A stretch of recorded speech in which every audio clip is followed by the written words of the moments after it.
सरकार इटा ठीक नहीं कले एसएचजी रिस्ट्रक्चर करी ये कथा माने हमर एसएचजी मेंबर माने कहूछन। तो भौणी माने आपण माने जेते बेले भी जेन कथाटा कहूछन फास्ट आपण मानकर एसएचजी रो रेजुलेशन खाताटा फास्ट देखि पकाबे।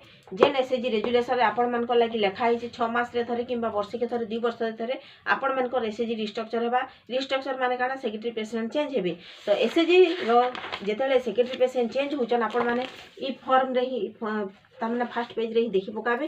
तापर से जगह काना लेखा छै आपण माने कमेंट बॉक्स रे भी जणाबे।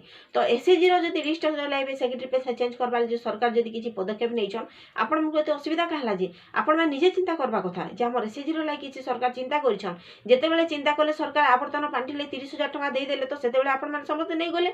तो एबे जेतेले आवर्तन पांठी जेतेले आपण मानकु दिया होजे आपण माने किछि सो इच्छा रे ग्रहण करछन। तो आपण मानकु जे नोटिस ता दिया हैछि जे एसएचजी रिस्ट्रक्चर हेबा परे आपण मानकु भी से सुविधा ता मिलबा जे सुविधा आगरु ही हमर भौणी माने पाई सारिछन। तो आपण मानके तो असुविधा कहला जी।